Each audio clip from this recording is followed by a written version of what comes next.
We do have some new members of the committee, the council this morning, so we'll go around and say hello, but I first want to present this resolution that to conduct this meeting virtually in accordance with Fairfax County boards, authorities, and commissions, remote participation policies. We need to take a roll call and verify that our remote participants' voices are clear and audible.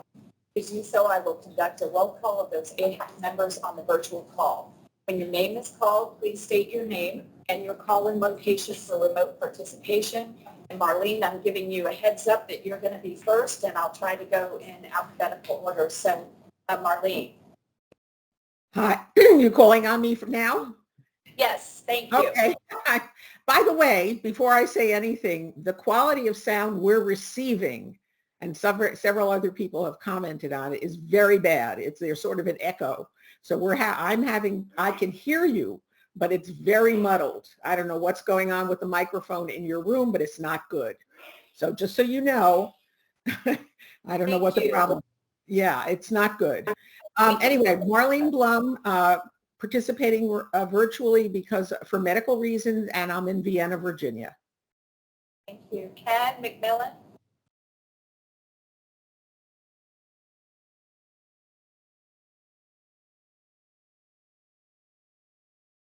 Ken? Yes, can you hear me now? Yes. Go ahead, Ken. Hello. Okay. I'm Ken McMillan. I'm calling from West Falls Church. The one thing that Marlene mentioned, I want everybody to know that you're in room 2 and 2 and 3, correct? Yes. Okay. In the past, when we used to have CAB meetings and we had to use room 2 and 3 instead of 9 and 10 or whatever, that is the poorest room that the government center has for all kind of issues. And we've complained about that, but to no avail. So 9 and 10 are the best places for it, because I know from experience and my audio background with what I used to do, not only as a musician, but for hooking up sounds and stuff like that, says that this has always been a problem with that particular room. No. Thank you, Ken, and I think it's clear to say we can hear you loud and clear. Thank you. Camilla? Camilla McAfee, Arlington, Virginia. Evelyn? Yes, good morning, Evelyn Spain, Planning Commission. Thank you. And I'd like to note that Josh Shoemaker is here as a guest this morning from the Human Rights Commission, and considering a role on AHAC when one of our members. Josh, would you like to introduce yourself and state where you're calling from? Hi, good morning. This is Josh Shoemaker. I am calling from my home office in Fairfax County, and I appreciate the opportunity to listen in and learn this morning. Great, thank you so much. And now now I'm going to continue with the resolution. Are there any other AHAC members on the call whose name I may have missed? Then I move that the voices of all AHAC members participating remotely are clear, audible, and can be adequately heard in accordance with BAC policy for remote meeting participation. Do I have a second? Jerry, all in favor? Aye. Any abstentions? Nays? Thank you. So we will now call the meeting to order officially at 9:44. So folks, we're going to have to make up some time. Why don't we start and go out around the room, and I'll start with our Megan. Thank you. Good morning, Megan Van Dam, Housing and Community Development. Good morning, Diana Pina, Division Director of Programs at the Office of Preventing Homelessness, also HCD Equity Lead. Good morning, I'm Mara Williams, Vice President of Housing and Community Services at Cornerstone. Certainly. Good morning, I'm Sarah D'Souza, and I'm with Rest and Strong. I am Nicole Whitliff with Franconia District. Hi, I'm Ava Nguyen with Northern Virginia Association of Realtors. Holly Bensinger Lacey, Braddock District. Good morning, Joe Mondoro, Providence District. Hi, I'm Joe Fay with Alliance for Human Services and Facets. Good morning, Tara Raskowski, Lansing. Malia Strohu, Housing and Community Development. Gary Kincannon, Mount Vernon District. I'm Bree Fuller. I'm with Housing and Community Development. John Boylan, Dulles Chamber. Eleanor Vincent, Batley Homes. Eleanor Trask with the Northern Virginia Affordable Housing Alliance. Morning to Kennedy Housing Authority, Huntersville District. Morning, Jerry Koji with the Human Services Council. Mary Payton with Fairfax AHAC. Paul Zarowski, Springfield District. Sophie Liz, Disability Services Board. Laura Ramesh, at-large member on our school board, liaison to this committee. Tom Fleetwood, Director of the Department of Housing and Community Development. And I'm Carrie Wilson from Cornerstone's co-chair, and Rip Sullivan sends his regards. He was unable to be here this morning. Before we get to some announcements, I just want to make some membership, give you some updates. I'm delighted to have Sarah D'Souza join us from Rest and Strong. She is the Hunter Mill appointee, and just delighted, and comes as an advocate, and has a lot of interest and experience in the issues that we are caring about. And we also will be welcoming, they were not able to attend today, but Ryan Sheriff, who is the financial institution appointee, and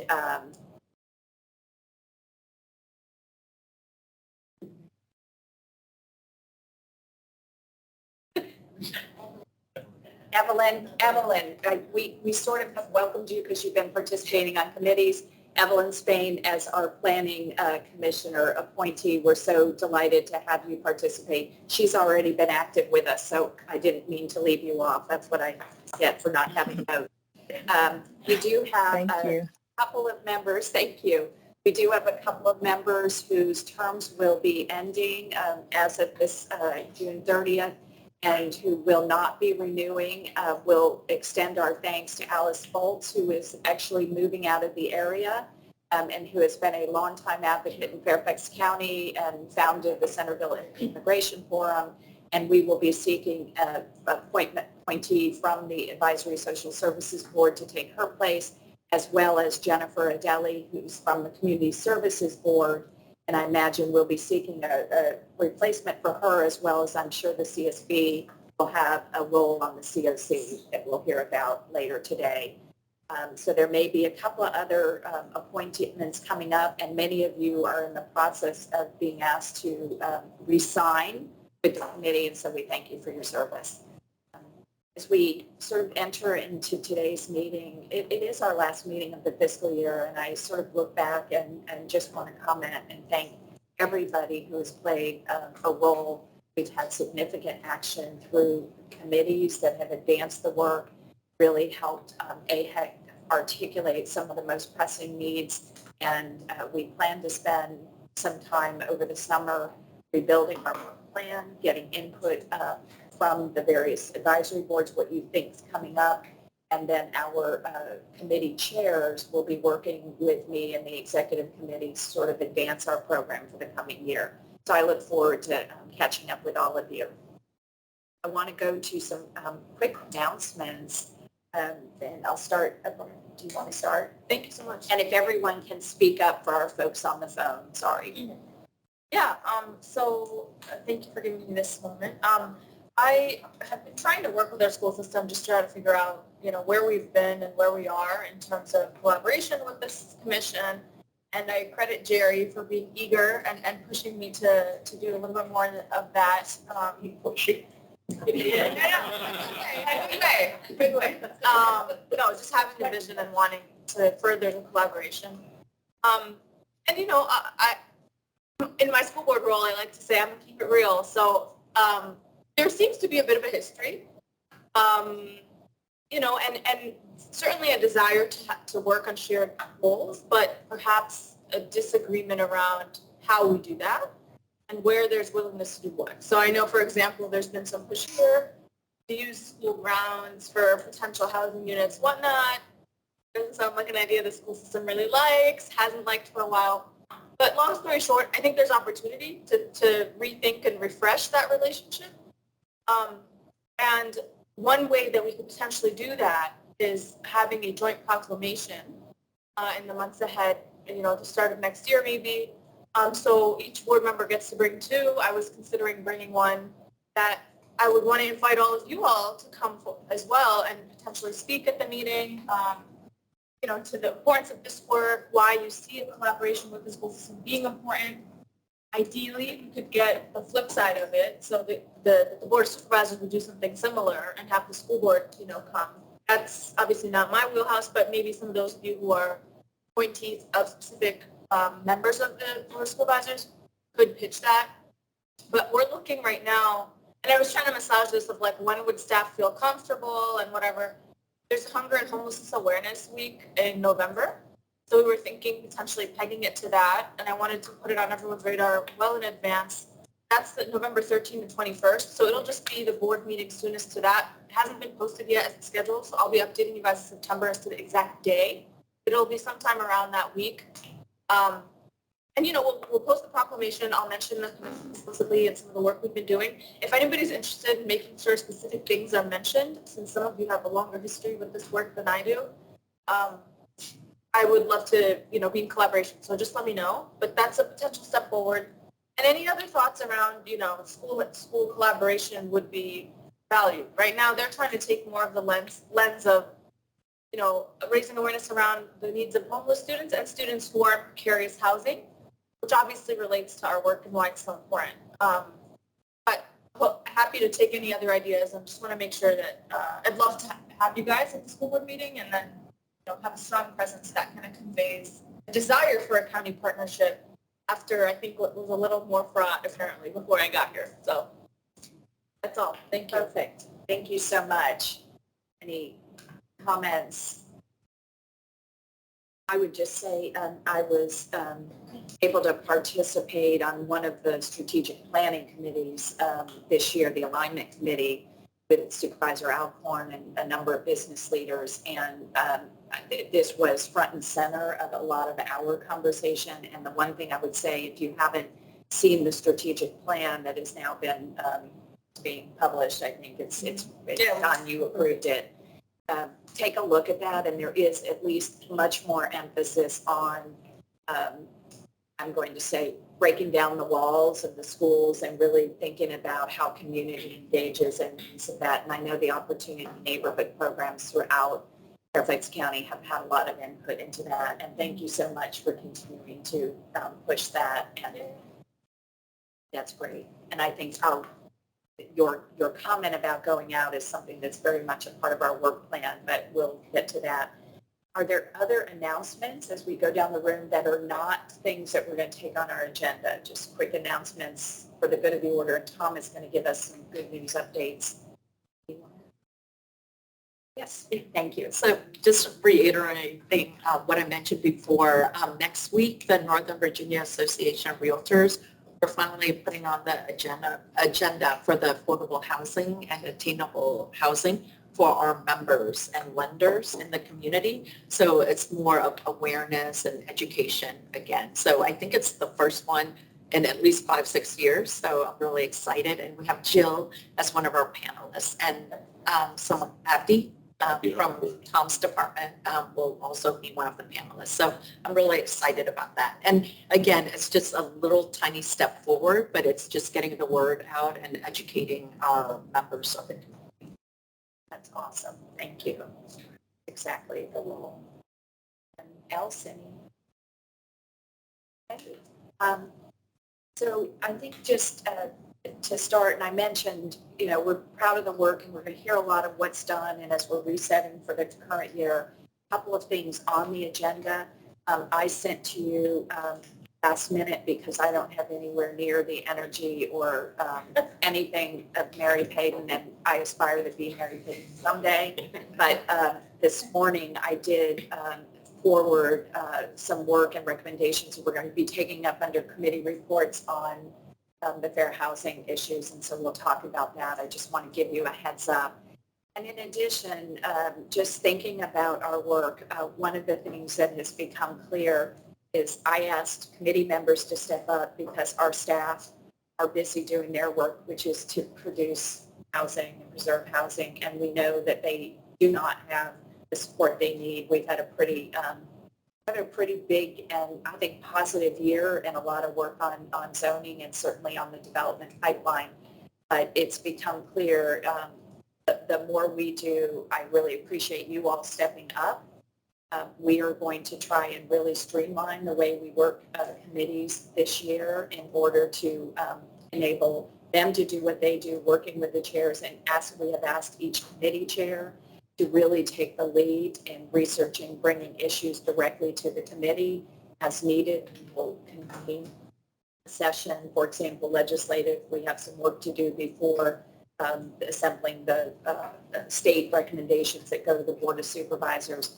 So we'll definitely get together at least once, but we have some work that's being done behind the scene. I just want to ask everybody's support for that. In addition, fair housing, which we will talk about, is one that Tom and Mary have been working on getting an assigned representative from the ORAP, or its advisory body, to support our recommendations and monitoring and going forward. So I wanted to mention that, and Mary will update us when we get to the committees. It's a lot, and we ask a lot of you all, so I really appreciate you stepping up. Whenever we fall down, that is because on me, I am trying to do the best I can to keep people updated, but we couldn't do it. I want to thank Megan and Malia. Megan has stepped in, Malia, and certainly for all your support. We'll be talking about how we can do a better job. We've spent a year or so talking to ourselves, and I think one of the things that are brought up that's really important, and John and others have brought it up in terms of our communications and our outward work, is how can we now take some of the work that we've done and pretty solid and take it out to these other VACs, not wait for them to send somebody here, or not sure how that's being received, like at the school board level. But I think that's one of the things we'd like to see this year, is have people who are willing to regularly attend the FCRHA meetings, so Dick doesn't feel so alone, and regularly attend the Social Service Advisory Board, and as you'll hear from Diana and Maura later, what is happening with the COC. So those are just some of the things I think we have planned for the year. Any other comments? Tom, did you want to comment, or we can go right into your updates? I would just say that with respect to the staffing of the committees, that I very much appreciate all of the hard work of our committee chairs, and meant that two ways: speak up and amplify. Yeah. We appreciate the work of the committee chairs. Thank you.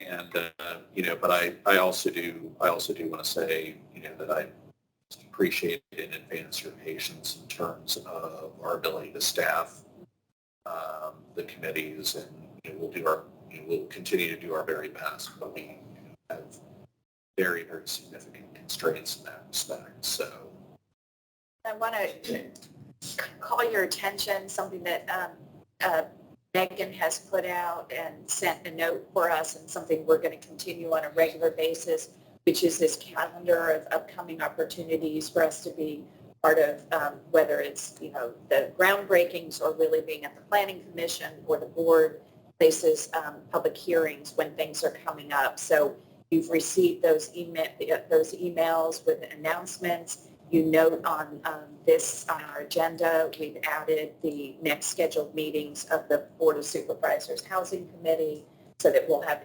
input and can talk with staff prior to those meetings. So those are things we're going to try and do to get out front of some of the issues where we can all participate. I want to thank you guys. And with that, I'll turn it over to Tom. great, thank you very much. I think everyone is aware that we are starting to pick up very significant momentum in terms of not only our pipeline, but in terms of the delivery of new housing. Just last week, we celebrated, after 40 years, the opening of the residences at North Hill. And for those of you that aren't familiar with it, it is 279 affordable rental units, including 63 senior units. 175 market rate for sale townhouses and a 12-acre park on top of the hill, as well as a absolutely fabulous retaining wall that made the whole thing possible. So we are just thrilled that that was able to move forward. And Commissioner Kennedy, who sat on the RHA for many years and has been through all the ups and downs, not 40 years worth, but the last 10 at least, on this. We're just very grateful for all the support we've gotten and thrilled that we got to this point. We have a couple of important milestones coming up that I would invite all of you to participate in. On July 20th at 10 a.m., we are celebrating the groundbreaking of Autumn Willow, which is a 150-unit senior development that's being done by the Michaels organization in Supervisor Harity's district. And we are opening Oakwood, and a project of the Arlington Partnership for Affordable Housing. It's 150 units of senior housing, also on Housing Authority owned land. We're celebrating the ribbon cutting for that on August 24th at 10 a.m. Would really invite all of you to be there. I also wanted to note that we have an important milestone with respect to the Dominion Square West project coming up next week.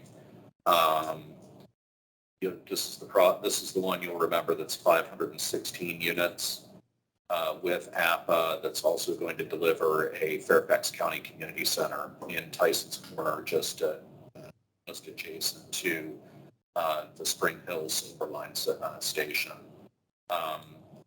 Important milestone next week, as I'll take a deep breath and do this, is that we're acquiring the land. The Housing Authority is purchasing land next week. So that is an essential milestone on our way to delivering that. And there will be more public information put out about that, but I wanted to make sure that you're aware of that. Every year, as you're aware, we also have projects compete for low-income housing tax credits, and I'm very pleased to report that it does look like both the residences at the Government Center Part 2 and the Lamb Center project with Wesley in the city of Fairfax will be getting their tax credits. A couple of comments on both of those. The residences at the Government Center Part 2, when it's fully built out, will be 275 units out on our parking lot here. And it's going to feature a very significant child care facility operated by our partners with Cornerstones. And we're very excited to have that one move forward. And the Lamb Center project, which, I think died almost as many deaths as North Hill. So that project is going to deliver 54 desperately needed units of permanent supportive housing. And we are so excited about the partnership between Wesley and the Lamb Center, and the Housing Authority is so pleased to be able to support the project. We're putting in $5.6 million in capital and 48 project-based vouchers. And it's a natural extension of the Lamb Center's life-saving mission and great work in our community. Yeah, fantastic partnership.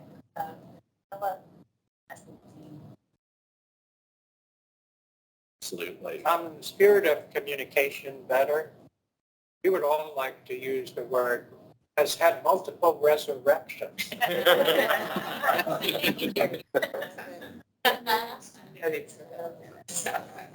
And apologies, I can hear a little bit, I missed a little bit of what Tara said, but I would just like to add that, that resurrection was integrally, I'm sorry? Couldn't have been done without Tom and his team. I assume you cannot hear me. No, we can. Hear you. Very true. Okay. We heard you and thank you. We did hear you. Great, thank you. Could you just, you mentioned the tax credits that were approved. What's the impact of the tax credits, or what do those actually do? So just, for the non-developers in the room, the low-income housing tax credits essentially are sold on the market, and they produce equity that you do not have to pay back for affordable housing projects. And now it comes with a lot of income requirements, compliance, et cetera, et cetera, et cetera. But it's effectively the mother's milk of affordable housing development. So it is a huge equity component of all of our affordable housing projects. Yeah, the tune of $12 million for our projects, so. Right, the capital. Yeah, it is. It's the meat and lasagna. Unless you're vegetarian. And it's highly competitive. And very competitive. And Tom, thank you so much for the vouchers. I want you to move forward without saying that. The 48. Yes. I mean, that's amazing. So thank you. Because you could not leverage those light income dollars without people. That's right. That is the sauce in the lasagna. I think that it goes to demonstrate, I think, a lot of the progress we've made here locally, and where Fairfax always steps to the table is not just with the funding, the vouchers, the other supports, and helping us bring these deals forward. So, really it's been over the years watching that evolve and the input from the developers, from the advocacy community for what we need to make it work. And then we're going to figure out someday the services requirement. We'll be talking about that, but we're continuing to work on that as well. And so the advocacy, these things go together. Building is just a place where people find homes. So, and what they need beyond that. So just want to acknowledge you. And truly all of this is a team sport. This is all of us together doing this. So, I can't, on behalf of the staff, we are so appreciative of all of our partners and all of our advocates who put us in a position to have the resources to do these things. So I'm just very grateful to you. And speaking of resources, I wanted to mention a couple of new things that are coming down the pike. Supervisor Gross at the last board meeting made a motion to transfer the East County site, the Fairfax County-owned East County site, to the Housing Authority. This is effectively at the intersection of Columbia Pike and Route 7 in what used to be known as the Southeast Quadrant. There's a market rate development going on a portion of the site by Wood Development Partners, but we are now going to have the second component of it. And just stay tuned for that. There will be a public hearing on the transfer, and then a little bit further down the road, we will use our usual process of conducting a public-private partnership for that site. But another important, incredibly strategic location for affordable housing. I also want to make you aware and just note that in part because of the advocacy that has gone on, we have a significant amount of local dollars to make available for competition for our development partners. We have about $30 million that is going to go out in probably late July for our development partners to bring projects to us. So we are looking forward to adding to our pipeline and continue to make things happen with our local partners as well. Finally, I just wanted to kind of note something that's a little bit off the beaten path here, but the Housing Authority is able to do a number of really important and innovative things because it is a specially designated moving to work housing authority. And when we first got our designation back in 2013, we had to use those flexibilities really sort of for survival because of the federal budget environment that existed at that time. subsequent to that, we have been able to really throw it into gear in terms of using those flexibilities for innovation. So, one example is what Dr. Vincent mentioned, which is pairing our project-based vouchers with our development work. We couldn't really do that in an intentional way before, and that is incredibly important. Another example that I wanted to raise was something that we on staff are especially proud of, which is that the FCRHA has initiated a scholarship program for our residents. We just started it, and we received more than 30 applications from our residents for the scholarship that we've established. And I myself have not seen the applications yet, but my understanding from Chair McKenna and Commissioner McCoy and staff who are working on the selection process is that what you see in there are some of the most powerful statements of advocacy for the value of affordable housing that you'll ever see. So I just kind of wanted to close with that note, because it is, the work we do is so incredibly important here. We are making progress, but we have got a lot of work in front of us. So thank you all very much. You're happy to answer any questions. I have just a very quick voice of support for the staff that Tom Fleetwood operates with. Unless you're following each of these deals, it's an incredibly complicated process, and yet we keep winning those things. The other thing is we have a lot of good staff, and we have lost a lot of good staff, and the amazing thing is we were able to replace them with very good staff. So all of this is led by Tom, and just appreciating the inside of all of this is amazing. I just wanted to add that. Thank you. Yeah, so I think it's terrific, and it's the long-term investment of scholarships. People's children are living in public housing units. That's one dimension of long-term leadership development and vision from within the community.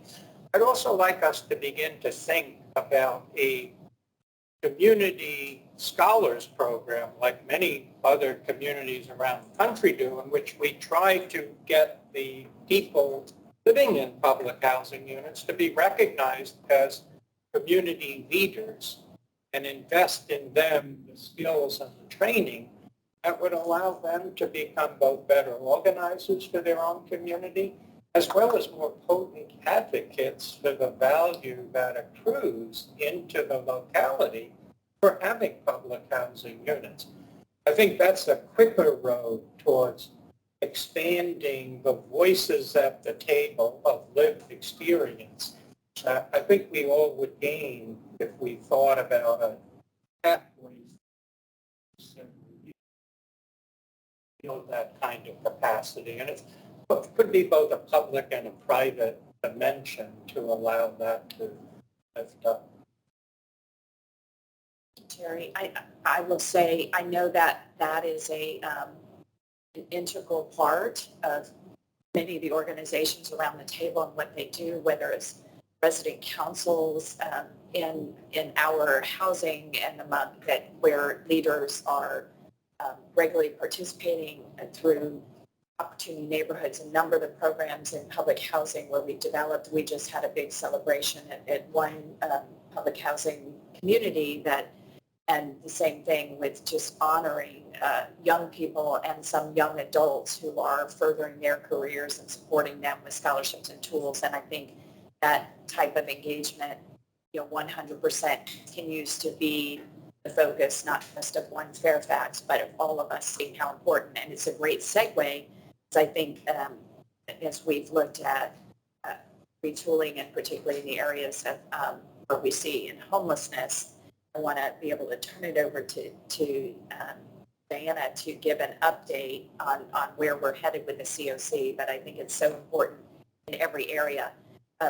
Before we go to your presentation, just to review for this committee, again, when AHAC was rechartered, the housing department had just absorbed, if you will, and merged with the Office for Prevention and Homelessness. We had come out of the end of the first 10-year plan and done a retrospective. They came in, and it was decided at that time, particularly as we were in the midst of COVID, that AHAC would host the COC, which is chaired by Maura Williams, and that it would provide input and recommendations and guidance. There's a separate process for approving COC applications, which is required by federal law and HUD funding requirements.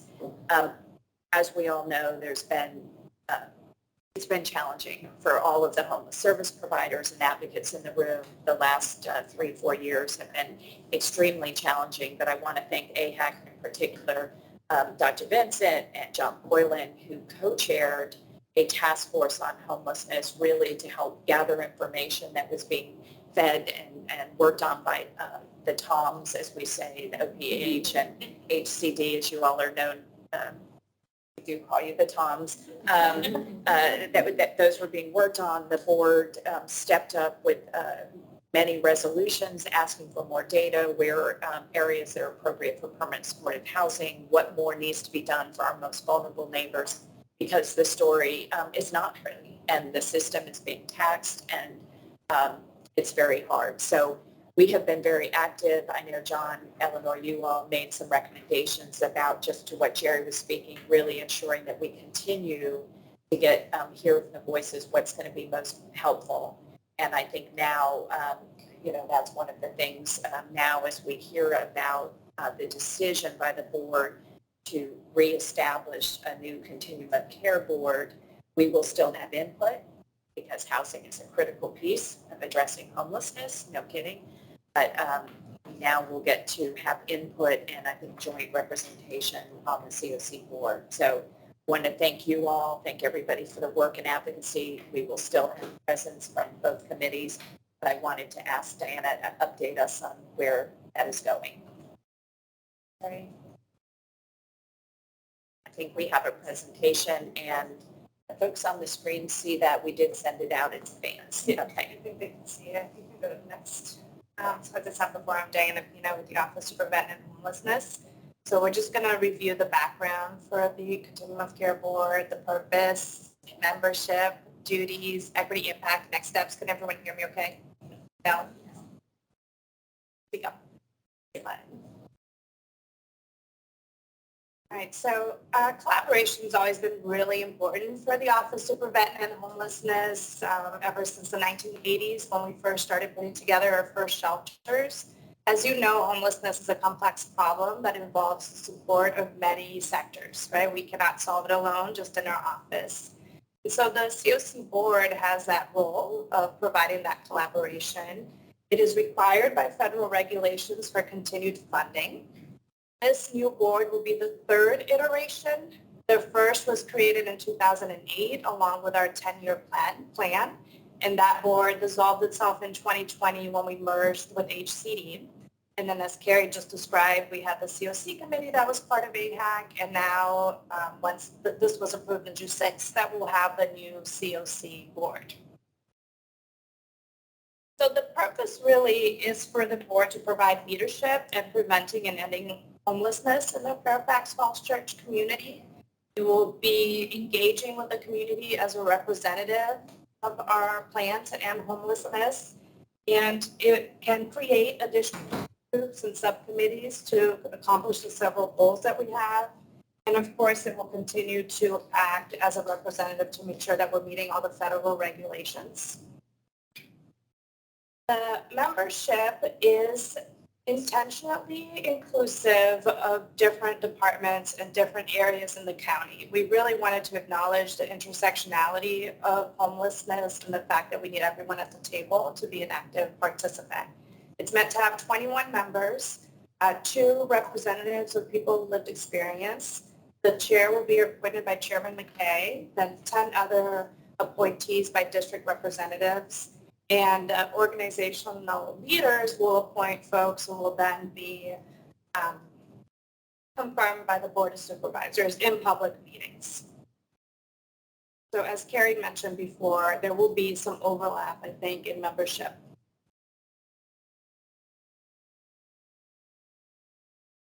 So there are several duties of the board. Of course, we got to hold regular meetings for the full COC membership. You have to update the annual governance charter to make sure that you're addressing any conflict of interests.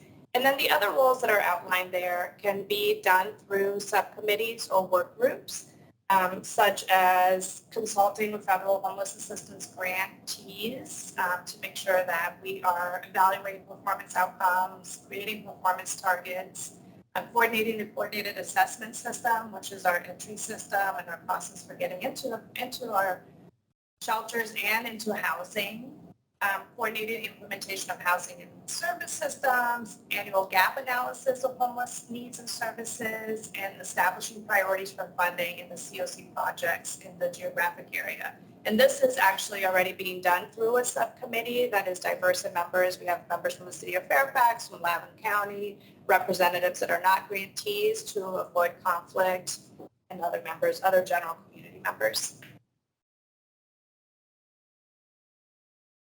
The charter is also intentional in aligning with One Fairfax, with the One Fairfax policy. So for example, the board will foster civil discourse and dialogue through community engagement to ensure that diverse interests, ideas, and values of all people are heard and considered. The outreach and public participation process will be inclusive of diverse races, cultures, and ages and other social statuses. People who have experienced homelessness have been identified as required members of the COC board, ensuring that they're represented in decision-making opportunities. The board will advance inclusive, equity-focused policy and programs to ensure that the continuum of care is delivering the support that every household or unhoused family and individual need for housing stability.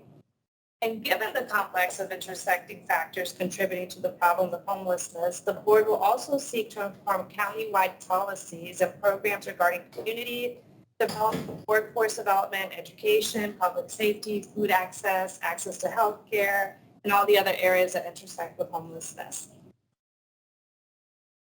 So the next steps is recruiting. So the charter was approved. So in the process of recruiting members, once the board is formed, the next step will be community engagement. And through that, we hope to identify needs and gaps in services and then explore innovative strategies and programs to fill those gaps and needs. And then the board will present to the Board of Supervisors their findings and recommendations. Any questions you have? Comments, questions? Thank you, Diana. Anybody on the phone? Oh, sorry. I mean on the whatever. Virtually, sorry. I'm going to go first to Eleanor. Thank you. Okay. Nobody on the phone? I don't have any questions. My comment is really one of appreciation because, sometimes we have these task forces, whatever we call ourselves, and there's a lot of work that's put into coming up with recommendations that the group feels are needed, and those are put forth, and you may see something done with it or not, because our work was done. I mean, that was where we ended, and we knew that was within the parameters of the scope of our responsibility, and I was handed over. So thank you. I want to say Tom and the Toms, thank you for taking the baton and pushing forward with those recommendations, because those were the two key ones, which was reconvening the board, COC board at a different level, and also the community outreach and engagement. So it's really great to see this moving forward. We really do need this. The reason why we've had 2 iterations of the COC board. I mean, the first one was doing well, but there were areas for improvement, right? And then the second one we used as a stopgap. And thank you to Maura and people like Lauren Leventhal and Pathway folks who's not here, but the other folks who helped to carry that. You guys just carried it, because without it, the community would not have had that key critical piece in place, and you all did, you took one for the team, and thank you, they did it really well. And it's time for us to really pull in all the other people that can really move forward the agenda of that body, because it's supposed to be that inclusive. So this is great. I say kudos to all of us for making it happen, and thank you guys for keeping it moving. So we'll keep watching the space. Thank you. Ken, did I see your hand raised? Ken McMillan, did you want to make a comment? If so, unmute. Is he muted? Yes, I wondered, as you glean from people who have lived experience, how far back are you going? I mean, obviously, things changed immensely since COVID took over, and we see that there's some people who are not doing as well as we were doing before. I mean, homelessness is a nationwide problem. So I want to know that are we keeping abreast of new things that we haven't known about, or learn experience that is continuing as we progress into another, timeline, so to speak. So how frequently, or rather what I say is how far removed from those with long lived experiences are you going for? Thank you. That's a great question. Yes, that makes a lot of sense, and it is something that we consider as we engage folks with lived experience. We try to take a really person-centered approach where we want to make sure that the person is no longer in crisis so that they are able to fully participate in the committees. So we're looking to find individuals who are housed, maybe receiving support services still, but not currently experiencing the crisis of unsheltered or sheltered homelessness. And the other thing I would add is that we tend to forget not all of us, but a lot of people think of homelessness during the wintertime, but we also have a problem with people who are homeless during the summer times called hypothermia. So it's a little different than hyperthermia because of, the lack of being able to get out of the sun, the lack of ability to cool down, things of those natures, the lack of getting water that they would need to replenish themselves. So I wonder if we're addressing those things when we talk about the people who are homeless. And that's just, something to think about.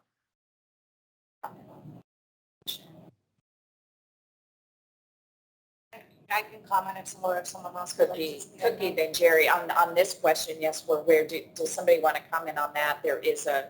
Yeah, I mean, I had two things. One, because Ken knows I've been yelling about this for a long time. I have been EIA on this.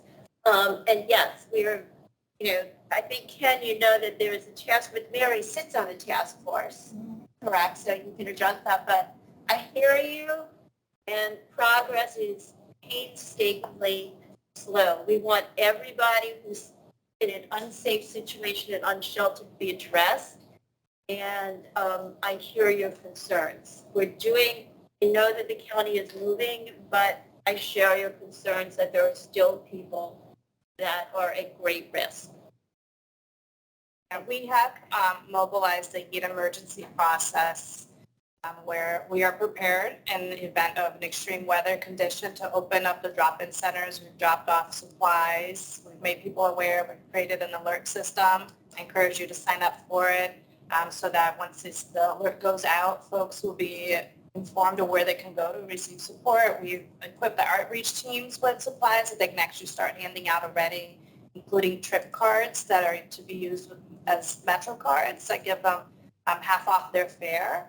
So essentially they can go twice the distance with the same amount, and other supplies. And so I think it will work well. The word is out there. People are prepared. But yes, of course, we still have a significant number of people experiencing unsheltered homelessness. And I know we're off topic, so I won't bring that. Yeah, I mean, there's other questions about that, but I'm going to bring us back to the COC. if you don't mind. You know, one thing that strikes me, it's a great plan and it seems rather inclusive if you're trying to include, but people with disabilities are not included at all here. And why is that important? Because people with disabilities are among the most vulnerable who live with us. They often experience unsheltered conditions, and those unsheltered conditions are really egregious. They're really bad. The other reason is because, it's another place I'm a PIA, is that if we don't include persons with disabilities, then we lose the framework of accommodations, reasonable accommodation, which is so important in housing. And it's always been a struggle to make sure that we include those in our thinking, in our planning, in our implementation, and in our evaluation. So I would ask that even though you have a really good plan, can we somehow make sure that we are including, if possible, or surely thinking about persons with disabilities in the community? Yes, absolutely. I mean, given the disproportionality of people experiencing disabilities in homeless services, I suspect that our representatives are likely to have a diagnosed disability. But absolutely, it's such a big part of our system. The CSB has a role within the committee, and of course the different CSB or the DSB? CSB, the Community Services Board, our behavioral health department. Yes. Okay. Yes. And when I talk about persons with disabilities, because that is such a huge umbrella, you know, I may be thinking something that you're thinking differently than you're thinking. What's in my thinking because of my history with the DSB, which serves people with mobility and sensory disabilities. I'm thinking about zero entry weight. I'm thinking about the small things where the hand, you know, where the toilet paper rolls are, and the big things too, parking accessibility. I'm thinking about, you know, is there braille, for example, on the outside of doors? Are there lights that go off and on? And the CSB also brings different thoughts to that because for some reason, historically, they're totally separated. And I don't know if that makes sense anymore, but that's not my job. But, you know, there's so much overlap now, too. And it's really, it's just trying to think about it holistically and not leave some of the most vulnerable as not part of this consideration. And thank you. We can certainly provide that as a real reminder of the importance of COC. And the PIA is my favorite BAC, and you're a BAC person. I see Jerry, and then we're going to go to Marlene. Yeah, so just in the spirit of thinking holistically at the start, you want to be as holistic as you can be. But here, I mean, Abra invited Kathy Scheffel from the FCPS school system who works with homeless children. We have 2,100 homeless children in Fairfax County public schools, including many of those children who are homeless without parental guidance support.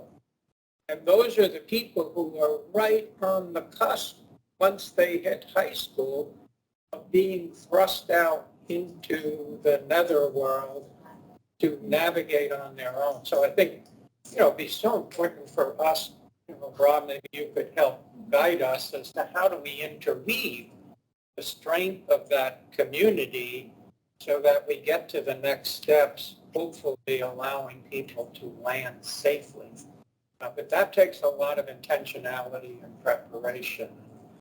I hope we could get there as quick as possible. And, you know, the thing that's important about what Ken raised about hyperthermia sheltering is we also have a Department of Health function that should be front and center in meeting this kind of urgent health capacity.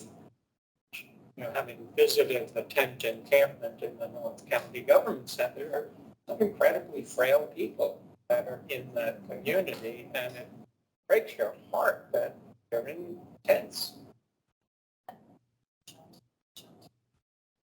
Marlene? Thank you, Carrie. Excuse me. Yes, I do support the formation, obviously, of this new the revitalization of the Continuum of Care Board. It makes a tremendous amount of sense to me to do it this way. However, I want to make sure that the AHAC continues to focus on homelessness as well. In other words, I'm hoping that in the future we don't say, oh, well, that's not our job. That's the Continuum of Care Board's job. We still have the job of making sure that the homelessness is front and center for our issue, because everything we do, a lot of what we do is going to continue to be aimed at preventing homelessness.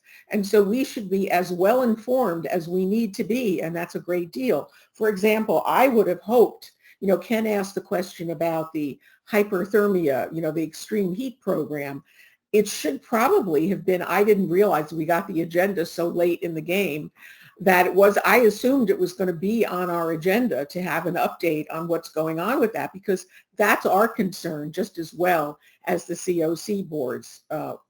And when we get to the agenda input item at the end of our meeting, I'm going to ask that at our September meeting that AHAC have an update or a report on how that extreme heat program worked this summer, all around how many people participated, how effective it was, et cetera, et cetera.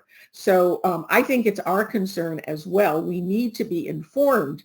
We certainly aren't going to have the responsibilities are different, but the need to understand and make the connection is important to both groups. And I hope that continues. Thanks. Thanks, Marlene, and agree with you, 100%. I think when the executive committee first talked about first address the COC, we were adamant, I think the word that again, the importance of the recommendations as relates to housing and the intersection that we would still continue. And I think that the joint reporting and everything else, as far as the agenda setting, that's where you all can help. If something's on your mind, make sure you reach out, because for those of us that live with this every day, perhaps don't think, this is important to bring forward. We will send you I will send to everybody following the meeting the approved plan, and certainly we can give an update. And I just want to remind everybody, this is not, when we talk about the heat emergency plan, it is certainly for those who are most vulnerable and without shelter, but it's also, as we're talking about, across the shelter for people in housing that don't, have utility assistance. It's a much bigger discussion, and I know folks that served on that committee had that conversation, and so that plan, I think, was meant to address that. There were already systems in place for many of the homeless services, but maybe broader. And Tom, I don't know if you want to add anything, and then I'll go to Mary. Please go to Mary. Please go to Mary first. Yeah, I'll speak to that. NACP was the one who raised this issue last summer to the board, and the task force was formed, made recommendations, and it is kind of slowly getting started now. We've been fortunate in having a cool June. There are materials that have been handed out. I've been trying to test them, and some of them aren't quite working right, so we're going to follow up with that and get back some of the issues. NACP is also going to have a sort of an evaluation team that's going to check in with 3 of the drop-in centers probably around mid-July and see if they are getting what they need. I think the startup of this is happening, but it has been really slow. And it does need a lot of check back and evaluation and course corrections, hopefully as it goes along this summer. And then a good evaluation at the end of the summer to see what else might be needed for the future. I just have one question before we go from Tom. This is an easy one. When does this start? When did it start? It started June 1st. June 1st? The official start date. Not the COC. Oh, not the COC. Emergency. Oh, I so Right? apologize. Yeah, I'm talking about the hyperthermia Yes. emergency. Yeah. Extreme heat. Where to start? And when did June 1st.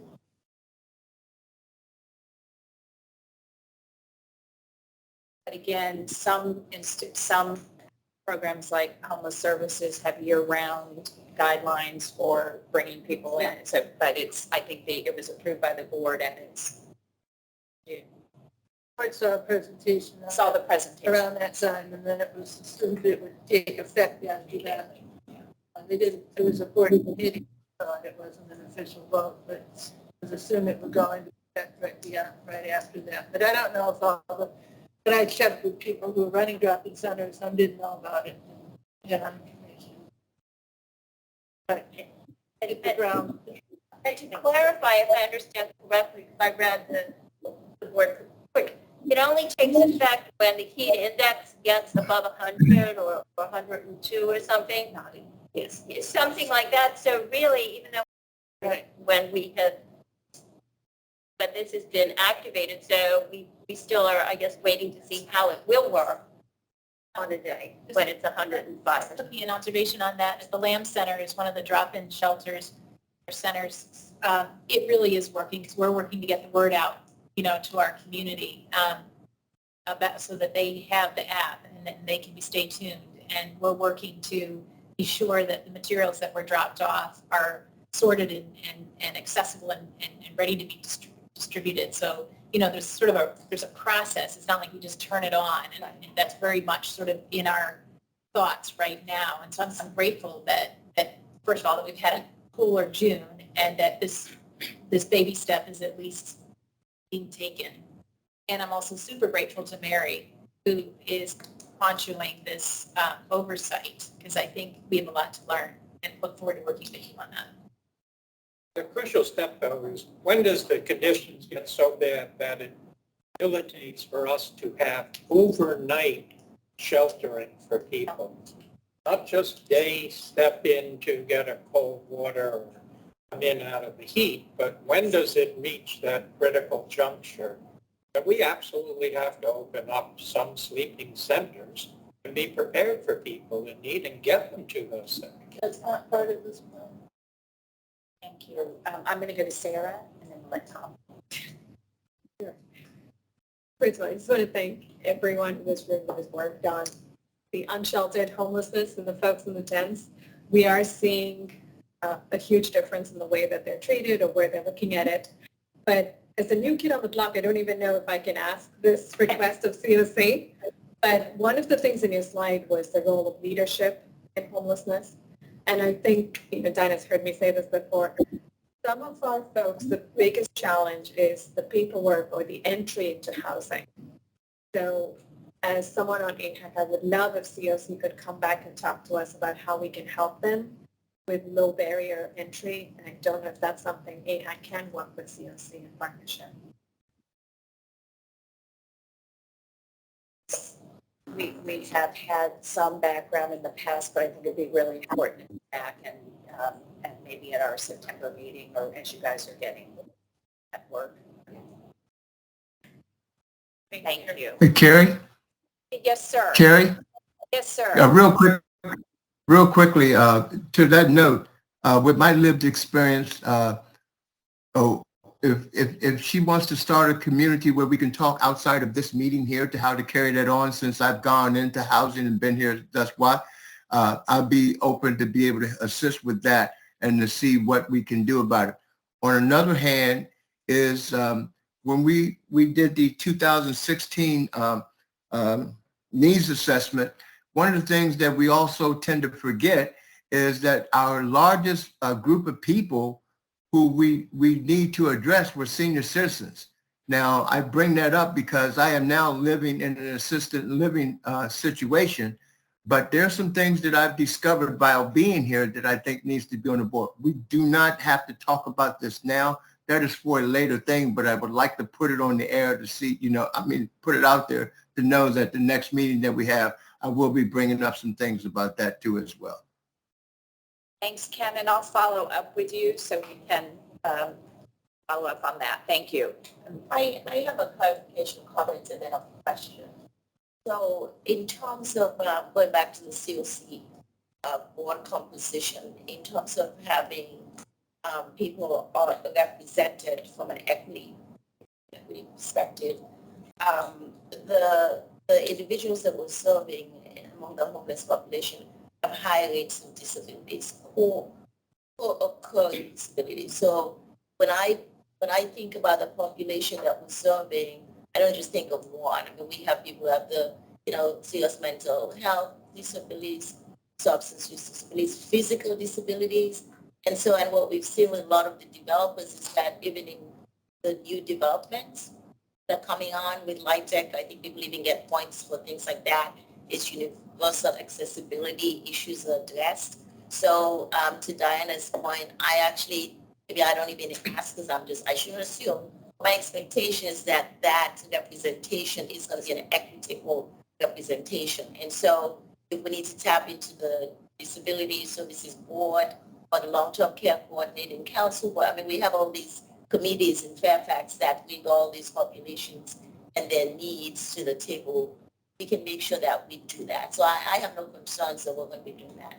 The question I do have has to do with, again, from an equity standpoint, when we are recruiting individuals with lived experience for the COC board, are we going to consider using stipends? I mean, this is something that's come up before in other places. I mean, again, from a purely equity perspective, I just want to put that on the table, that as we're engaging in this process, that we consider implementing something like that when we're asking people to serve on those boards. Absolutely. And that is, so as I mentioned before, I'm the equity lead for HCD, and working with the One Fairfax office, that is something that we're focused on, is how can we provide compensation. They're trying to figure out on their end if it's something that One Fairfax office can do. Within OPH, we have been working through this. Maura knows, she's been in various meetings in trying to figure out how we can get folks participating in some of our other committees compensated, because we value their time. They're essentially consultants and should be paid to be there. That has been a practice that has been implemented throughout Opportunity Neighborhoods and some of the resident advocate programs in public housing, and even for the folks that served as the people, again, who had experience with our government benefits, who served on the guaranteed income pilot, were really compensated for their time, not only in the planning, but now in the rollout and implementation. And so I think that's been a real positive thing that is rolled out, and that we have models that are working well. But it is always the challenge because of the benefits cliff. And this is one of the things that we talk about a lot, and we want people to understand. And as an example, someone who served and who happened to be in our child care center got had service, she was fine going over, but she got a small raise at work, and her child care costs went from $250 a month for her 3 children that are in our center to what would be the market rate of over $4,000 a month, because she has to invent the cost of care. Obviously, we use a sliding scale and don't do that, but that was an immediate, she either rejected or raised. This comes up all the time in compensating people and making sure that they're equipped, know how it impacts their benefits. So really important point. Thank you. I'm going to go to Tom to wrap up because I've lost control. I just wanted to, first thank everyone who has worked so hard on helping us, sort of get to this place relative to the structure for the COC. I think it's going to be a really important step forward with respect to the interplay between the COC, the issue of homelessness, and AHAC. I just want to say from my perspective that I do absolutely see homelessness as being front and center as part of this discussion here. I would posit, though, that a lot of our focus here should be on sort of the housing solutions that we develop and put into place because, again, as we all know, the only thing that truly ends homelessness is affordable housing. So I would suggest as we continue this journey together that, for the purpose of AHAC, that be the predominant focus. Finally, I would just say with respect to the hyperthermia issue, we absolutely can do a report out in September. I think it's going to be very important for us to have the benefit this input in terms of lessons learned. It's not, not going to be perfect as we roll it out. I think this is going to be an organization like ours, learns over time, but it does learn. And, I'm very optimistic that we'll benefit from the feedback that we'll get here as part of that. So thank you all. So much, Tom. Thanks to everybody for a very rich conversation, and Diana for the work that you continue to do to support the system. Welcome back, Bree. We saw a lot of you earlier in the year, and there have been some things going on in terms of our zoning and zoning modernization work, but we have asked Bree to come back and provide some updates on the administrative guidelines. And I did just want to mention the presentation that Diana provided was sent out, but it was not, because we wanted to make sure it was final, and then it will be posted. We can get that out to everybody. This presentation is on our website. Bree, the floor is yours. Much for having me again. As you mentioned, I came before you all a couple times last year to discuss the Affordable Housing Preservation Comprehensive Plan Amendment. And feel free to remind me to speak up. It's not my forte, and I understand that it's extra important this time. So, I'll do my best, but prod me if needed.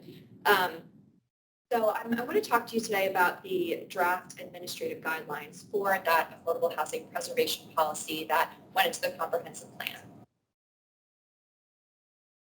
So the purpose of the guidelines is to support the affordable housing preservation policy, which was adopted back in March, which has a goal of one-for-one replacement of affordable units that are being redeveloped. And that policy included incentives for redevelopment, that included additional density, and it was a flexible policy that, which means that we would be taking each case into consideration as they come in on a case-by-case basis due to all the different situations that we can encounter with preservation. And administrative guidelines are a separate board-approved document and provide additional details that aren't laid out in the comprehensive plan itself. We currently have a set of administrative guidelines for the workforce dwelling unit policy that's also in the comprehensive plan. And that covers things including how the policy is implemented, the commitment of units, compliance with affordability, and other processes. And so our document that we drafted, and that operates much like that document as an add-on to the comprehensive plan. And our draft document clarifies the applicability of the policy to multifamily properties that are proposed to redevelop.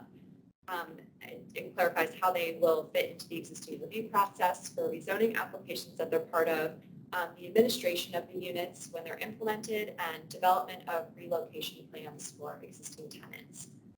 So today I'm going to cover each topic one by one and see if you have any feedback on those specific topics. So feel free to jump in as I talk about them. And to get to the draft document that we have today, we utilized feedback that we got in the extensive outreach we did with the comprehensive plan amendment itself. And we also had some preliminary comments from members of industry and from the Board of Supervisors as well.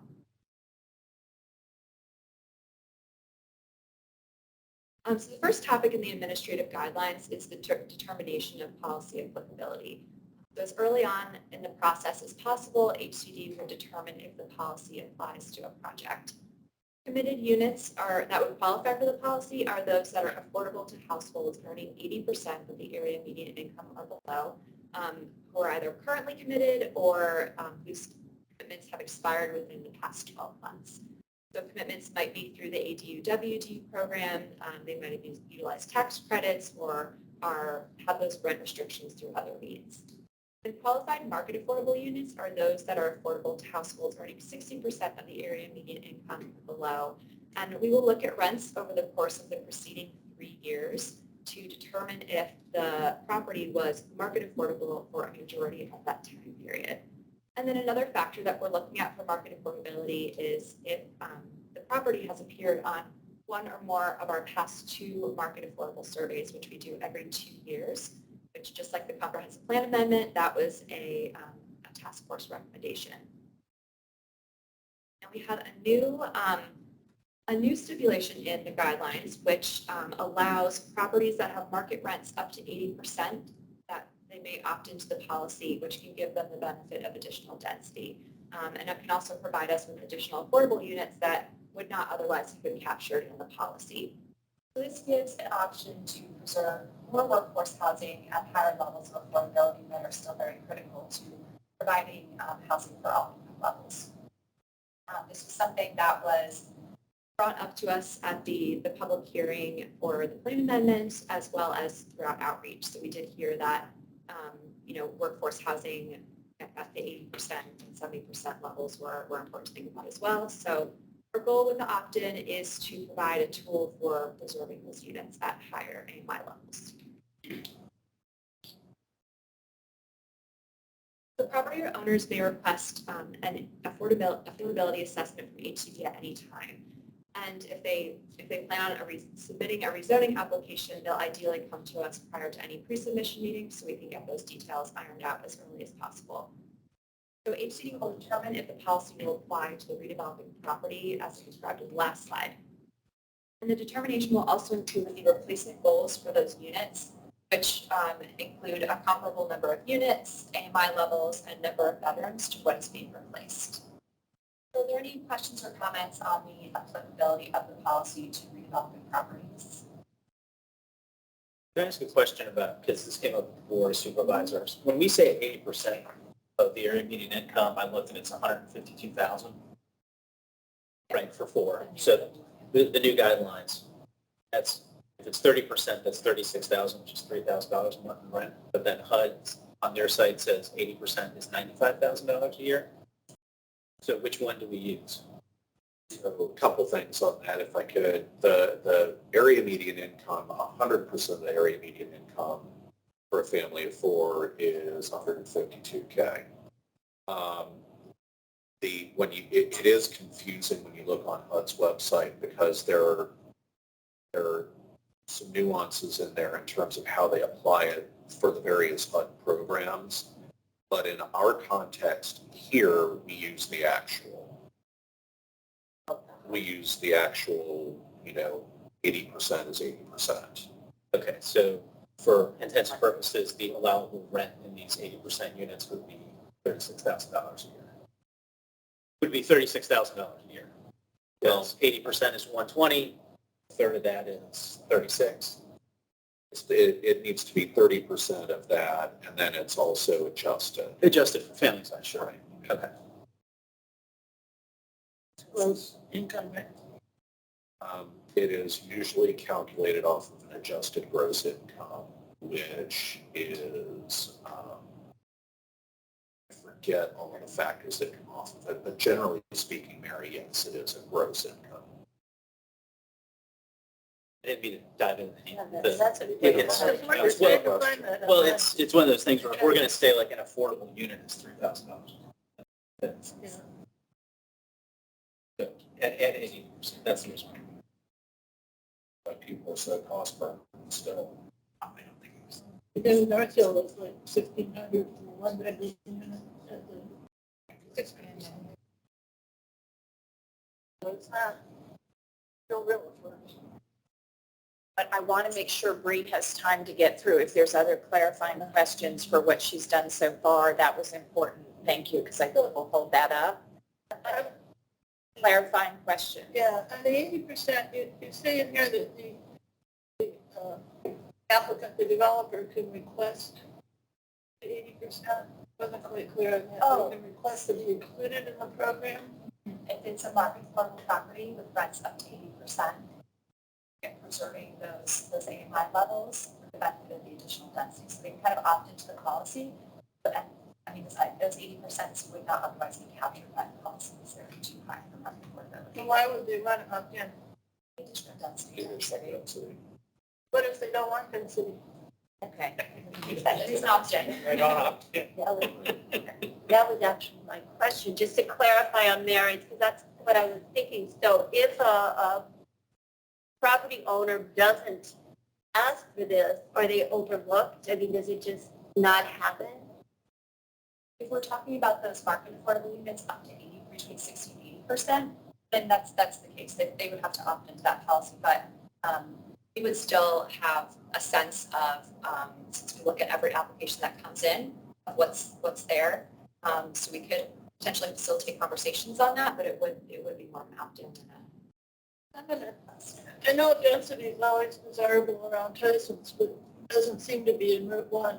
Builders arguing against the county wanting less density around the Huntington Metro. So I'm thinking you might try to look for another incentive besides density to get people to opt in. I don't know what it is, but I'm not sure that's going to be enticing to developers, where it needs to be. We need that in Route 1. And they don't want to build it because it's more expensive to get too much density. They're not interested. So what I will say is that the task force recommendations do include other incentives for preservation, things like fee waivers, and parking reductions, and things to ease the burden a bit. So those are still recommendations that we need to work through and to try and study and see how those would function in our process. So I'd say put anything into this that you want to see continued, because if it's not in here, 3 years from now, nobody will remember it.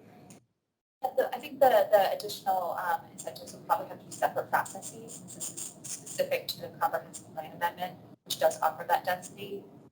So if someone is preserving and they're doing it through a rezoning and through this process, they can still use any additional incentives that we are able to manage to get for that preservation as well. So those could still apply, but they aren't necessarily part of the comprehensive plan amendment. Right, and I think I was going to say sort of the same thing, right? Because this is one of the tools, we've talked about how this is one of the tools in the toolbox for getting units that are market affordable into committed status, right? This is only one of them. So, we have the policy right now that's establishing the importance of the replacement if redevelopment is desired, right? Or just in general, sort of how we're looking at no net loss of affordable housing. So that's now in the comprehensive plan.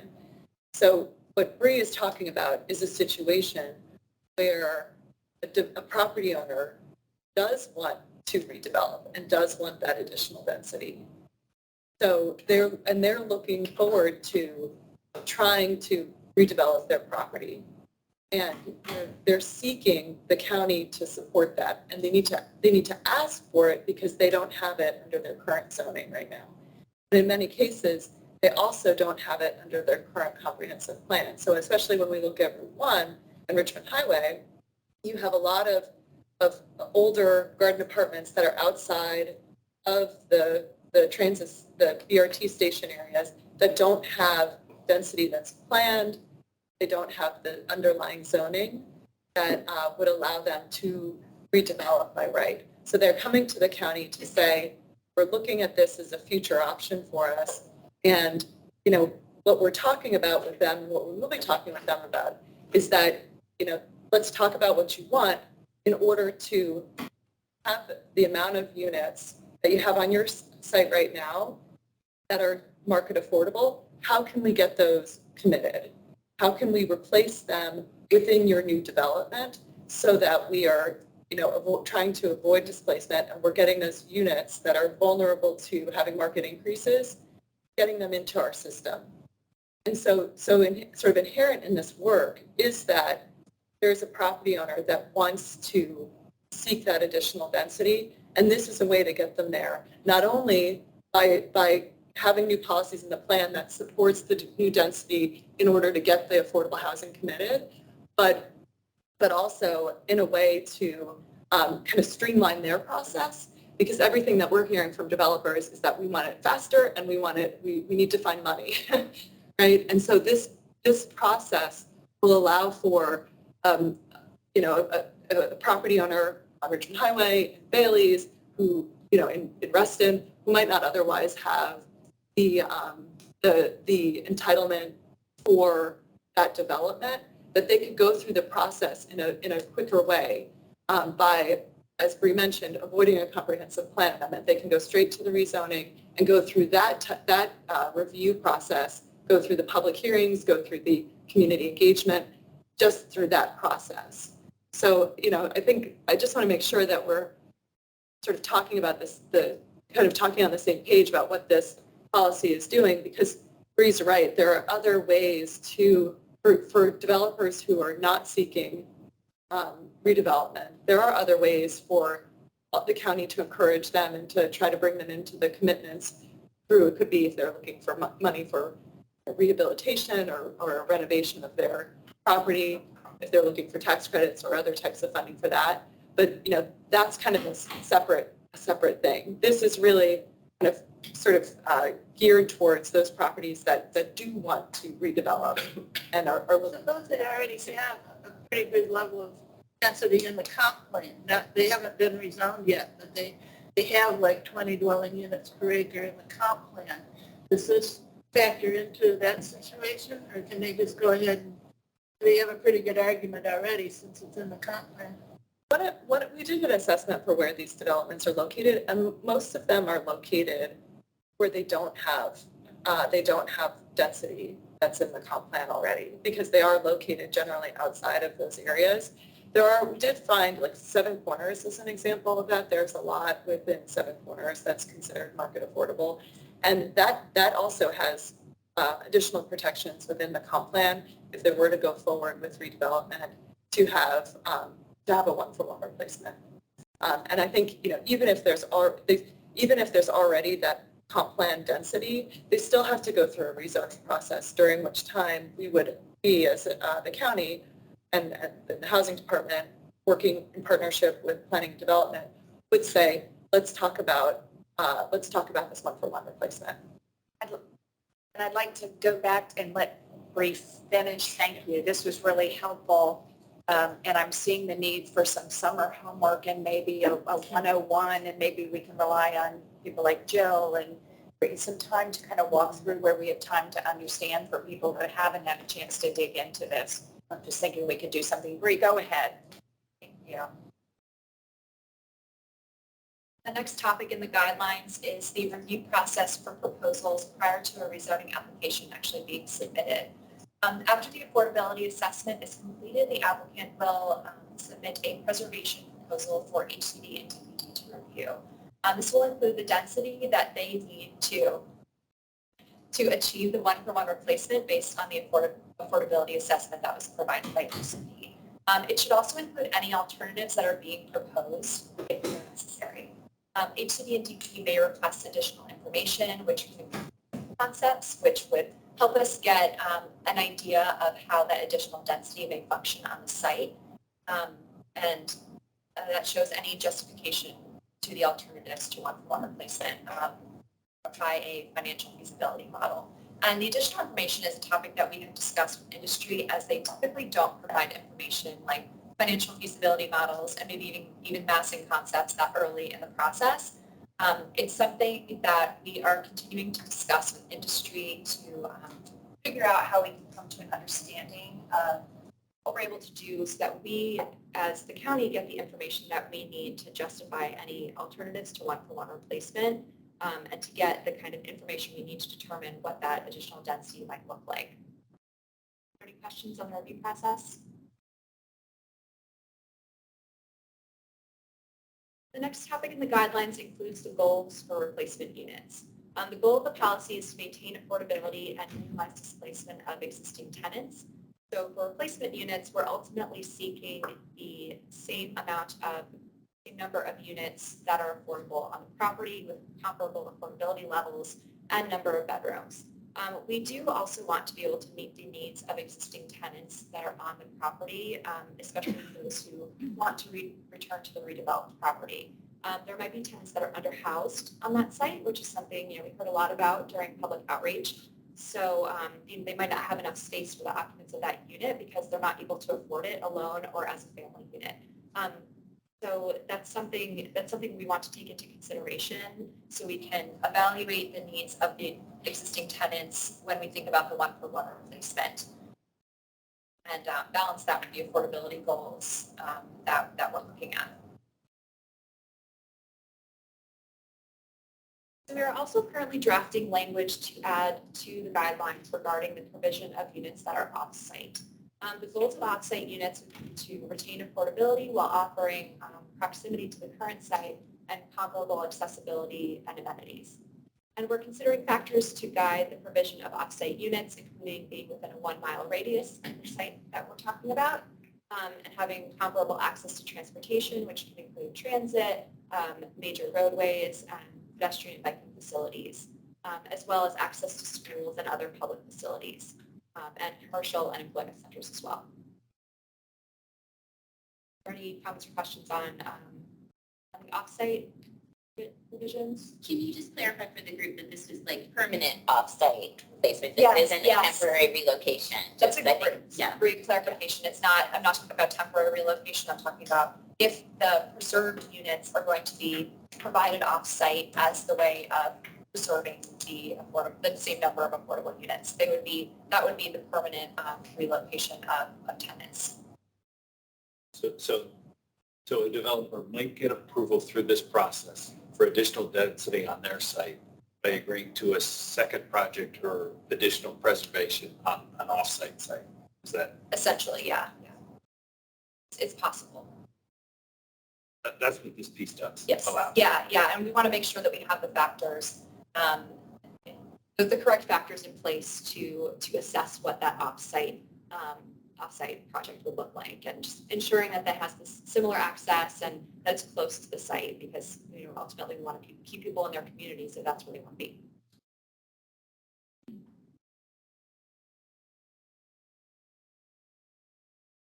The next topic in the administrative guidelines is the administration of the preserved units after the zoning process is completed. If the units are not already subject to an administration process from another local, state, or federal programs, such as utilizing tax credits, then the units would be administered using the workforce dwelling unit administrative guidelines. This would apply to processes including offering agreements and covenants, compliance, affordability, integration and dispersion of units on the site, and unit sizing. And the benefit of this mechanism is that we would have units that are committed through redevelopment being processed in a similar manner. And then if something were to change in the WTU guidelines, then those changes would automatically apply to preserved units as well. So it's a bit of streamlining.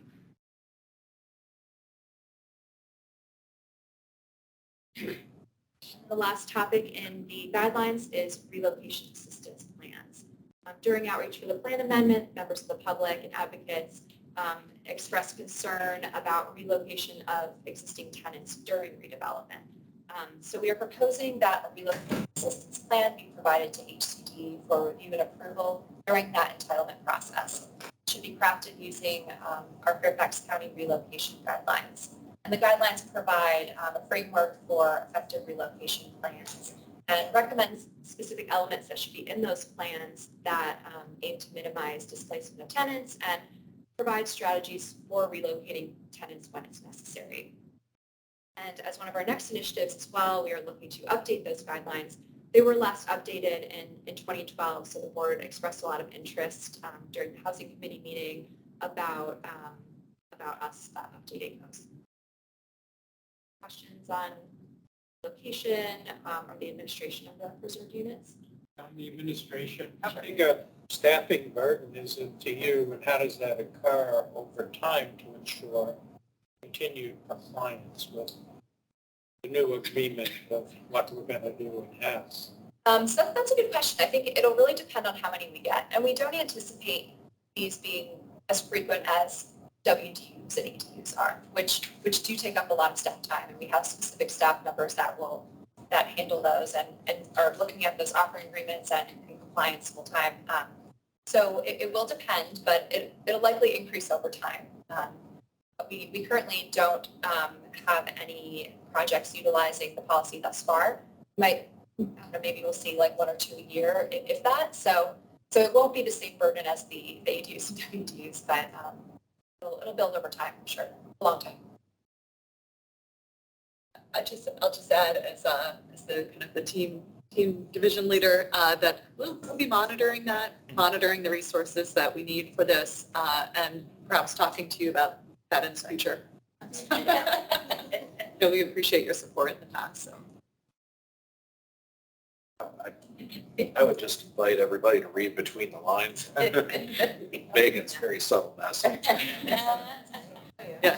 Yeah, I mean, I think, Bree, you're right. It may not be as frequently used as WD, but we are really thinking positively and want to make this program, develop this program to work very successfully. So, we hope that we're coming to you in the future saying, this is a really, productive program. It's working really well, and perhaps, y'all could help us talk to the board about needing more resources. As I said before, from a communication standpoint, the first successful one should be documented and uplifted in a way that it provides a model pathway and a pathway for communicating to those of us who aren't quite expert about why this is doing good for the county and how that good is coming. Just really briefly on this, I would just say that while it's not being done under the auspices of the Comprehensive Plan Amendment, we are heading towards being able to report a very significant preservation success that is being made possible because of the infrastructure that Megan and Bree and our staff have built. So stay tuned on that. Your message is definitely received there. Jill, I saw Camilla have her hand up, so it's just interesting to hear her process. Yes, thank you. I was just going to piggyback off of the staffing question and ask, going back to the financial analysis, how that was going to be staffed and evaluated. I assume that's HCD staff that will be doing that level of review. So we're looking at that or option for the third party, objective third party to review that financial information. We did, hear from members of industry that is not something that they're used to providing to us. So we do have the potential for a third party to look at that financial information and guidelines. And so related to that, obviously the comment about it being very early in the process and subject to change, I assume that there's some procedure associated with change in that proposal, right? The required density in order to, be able to offset as the economic environment might change as you walk through the process. Yes, I mean, we'll have to take each preservation project as they come and be able to look at them. I mean, that's why we're setting these general criteria so that we can have a framework for how we review them. And then, if there is a situation economically or otherwise where we may need to take a different approach, we might not be able to get to the one-for-one. That type of review, it would be incredibly rigorous, as always with staff, but also we would need to take it through the review with the Planning Commission and the board. So it really is a public process so that other voices are invited to the table to discuss what's needed and to contribute to how decisions are made. Thank you.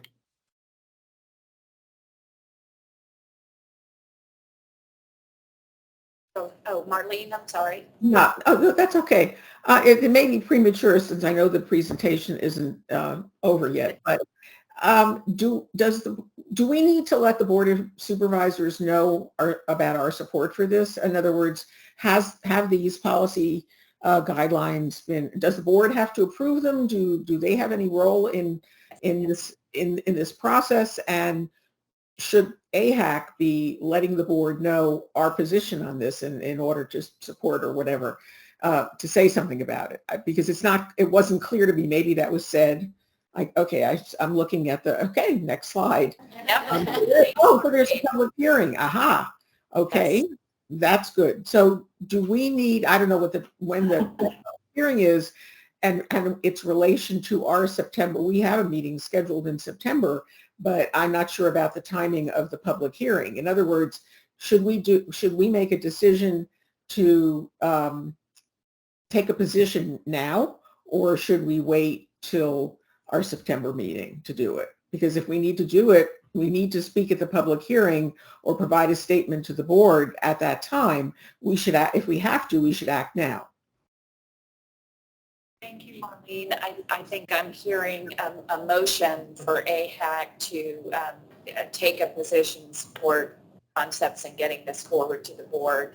I'm happy to move would that. like to I'm make happy to that move. I'm happy to move that we support these administrative policy guidelines. Thank you. Jerry, second. Any discussion? Skip that part. Sorry. Well, Please. So are we so have we concluded the presentation? Or are we, okay. Suggest we do that. I think, are we close? I was just going to go over the timeline, the next steps, but like Marlene said, we're anticipating that this would go to the board of supervisors in September. And we're in the outreach period, the comment period, so you can email me comments or questions or go through our website, which has a public comment form. We heard some comments, thank you, while we're in the discussion period. There were some questions and some things that wanting some clarification, and I would suggest if we could either get your comments to me or to Bree, and that we can work together if any of you want to help, and we'll craft a response that represents the consensus of AHAC. But is there consensus that we want to comment on this and the importance of it as a tool? And then are there issues that we need some more information on? I think that's the question. And I see Jerry. I just would say, from an administrative vantage point for AHAC, we'll have an executive committee meeting before the September meeting. So we shouldn't be tied up by the September 22nd next full committee meeting. Based upon the additional input coming from these members and members of the public. General sense of the whole that we're supportive.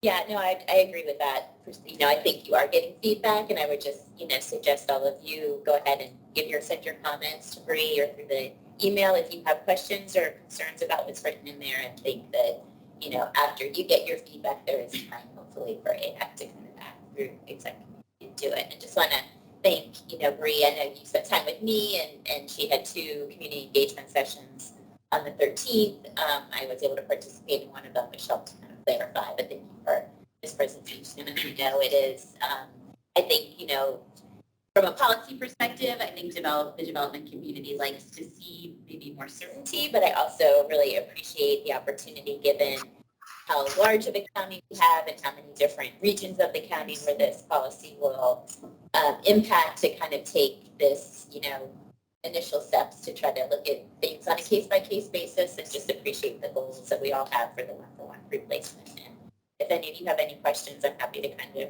share what I know or what I want to, so appreciate that. Thanks so much, Jill.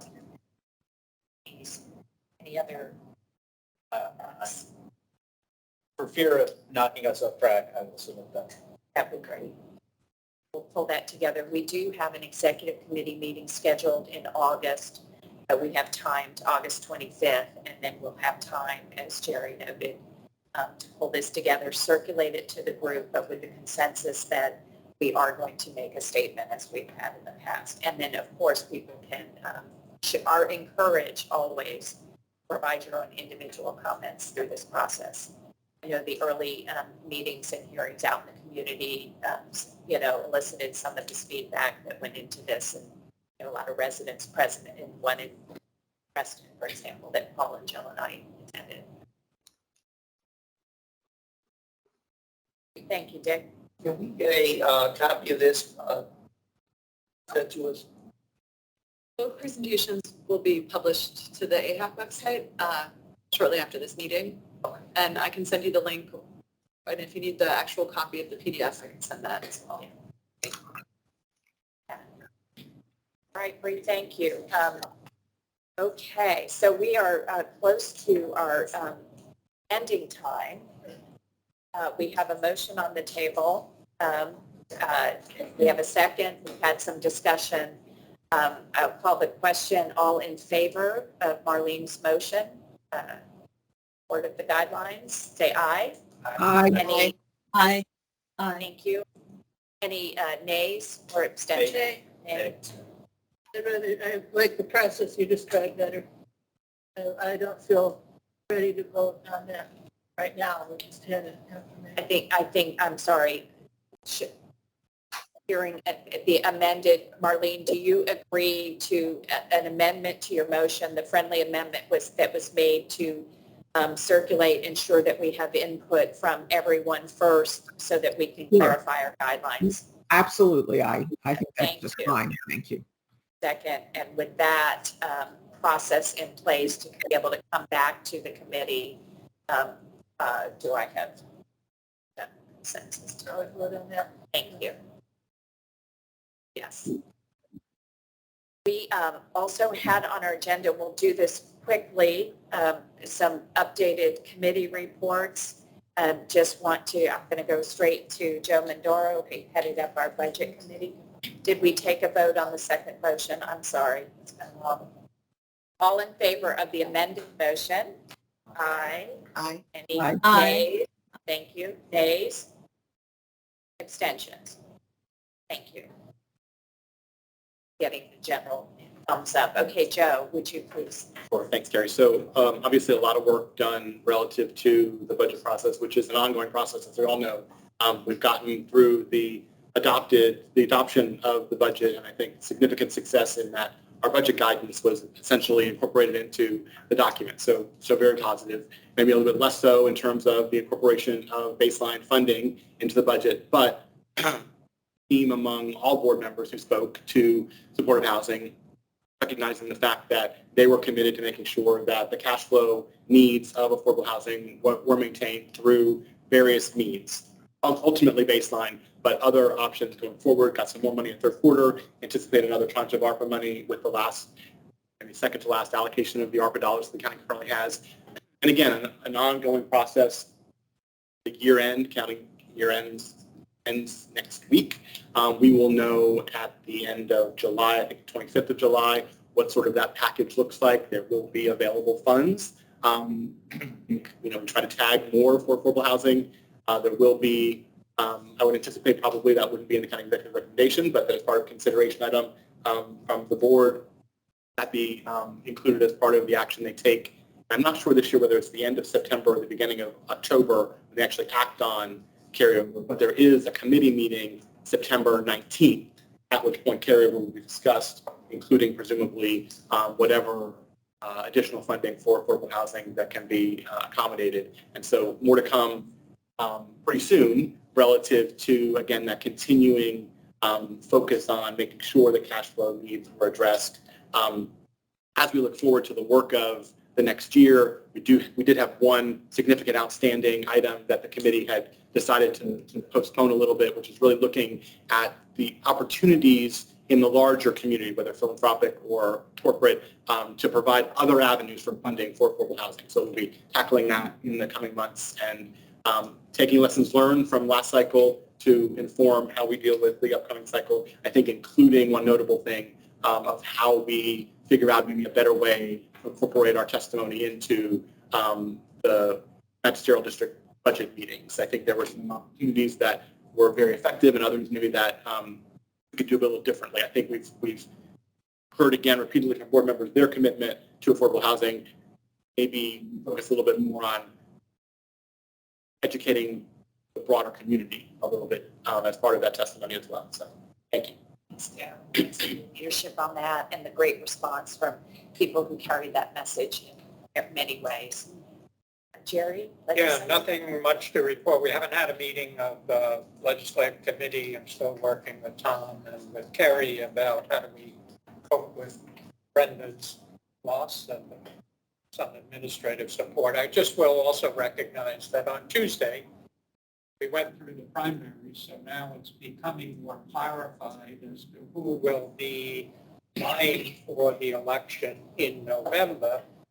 It still is an opportunity to engage people on the topic that brings us all to this table, even as candidates, because it's never too soon to raise these essential issues for the county's future. So please be on the lookout for opportunities to engage people who are one of these.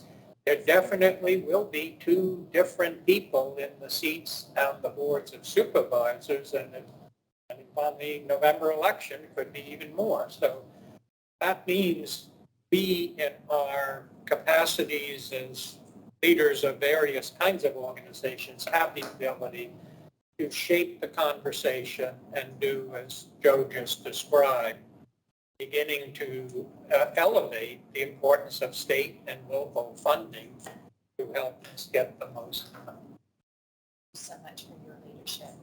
Mary, fair housing. So fair housing, I'll tell you the process of the COG report is going through right now, which is driving all of this. The report came out, it had the same language for a lot of metro area stuff, but it had individual analyses and additional actions for each jurisdiction. We had 7 jurisdictions involved in that. But we had 7 jurisdictions involved in the COG effort.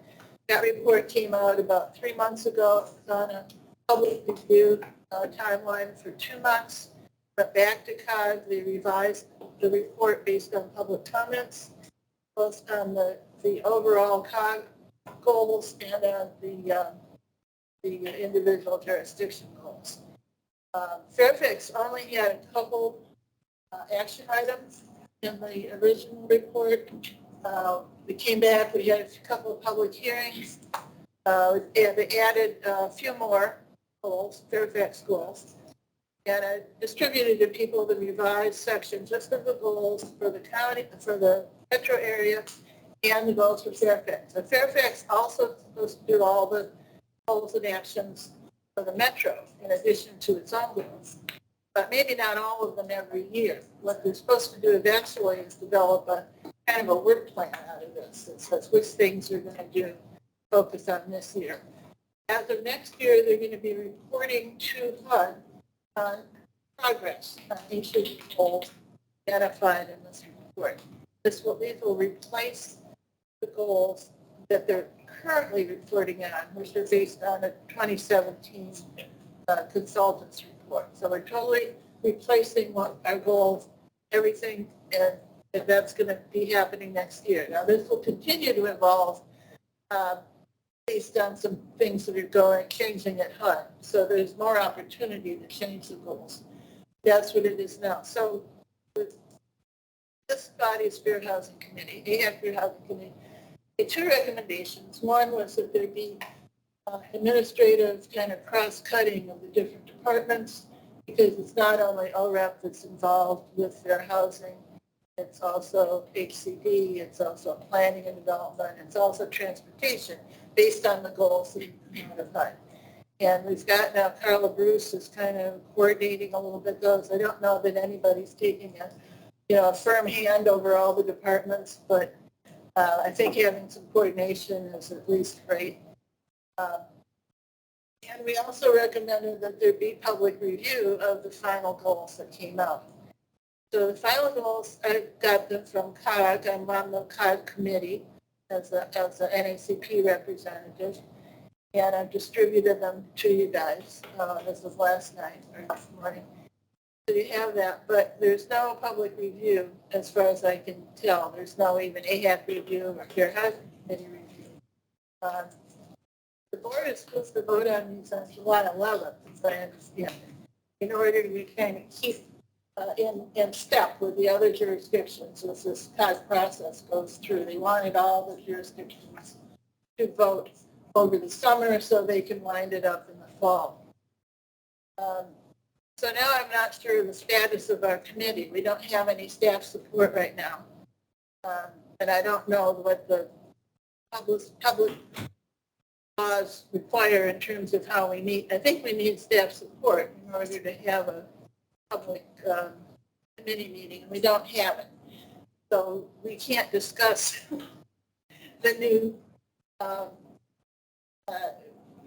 we can't discuss this, we can't make a recommendation out, we can't do anything because we can't have a meeting. So that's where we are right now. I think that's a little bit nuts because there's a time pressure on this from July 11th. So we really should have a meeting and make a recommendation, discuss this. Personally, I think there should be a public review, at least of the full AHAC committee, at least of some of the people who've been involved with this. So I recommend that we do have a committee. We have a committee meeting. It's going to be a joint committee with ORAP. ORAP is taking the lead, always has taken the lead on reporting on the fair housing goals. But actually, nobody's taken the lead on pushing fair housing goals in all these different county departments that I can detect.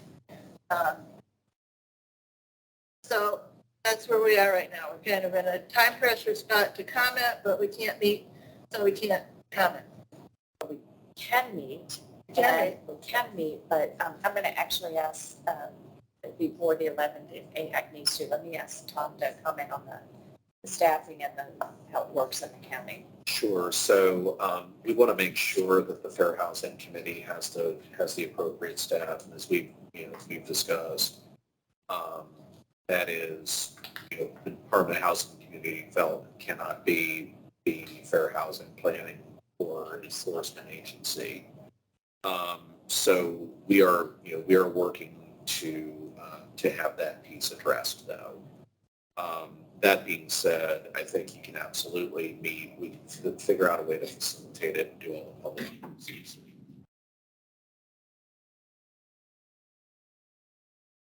Like how much in advance of the 11th? That's going to be pretty soon. So Mary, we just need to give how many days notice for 3 days notice.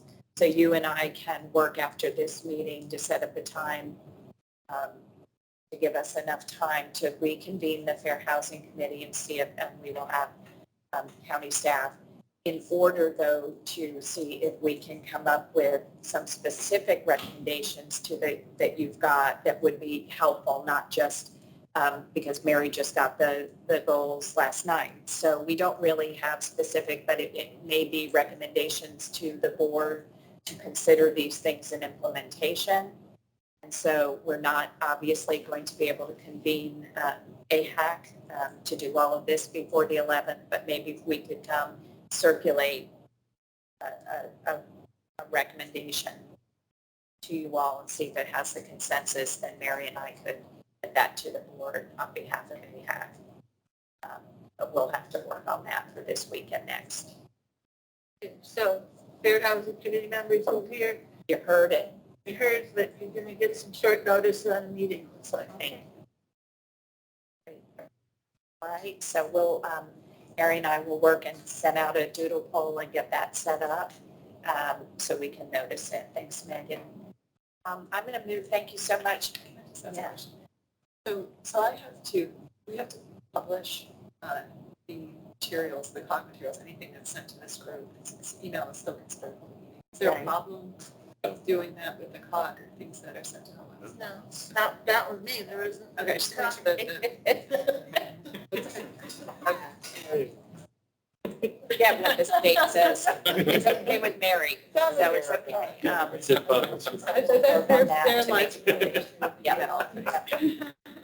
was told that Tony had already reviewed this and they've gone back a couple times. We just had. Thanks, Mary. Is there any other business before the committee? If not, I want to thank you all for the work this fiscal year and hoping everybody has a great summer. We're not done, but we'll be August 25th for the executive committee. There'll be committee meetings perhaps in advance, 3 days notice with proper materials, and we meet again in September as a full committee. Thank you so much. And I will send our regards to Christina. Yeah, thank you guys. Just great person. Everybody go. Oh, thank you. Thanks, y'all. And please take some goodies home.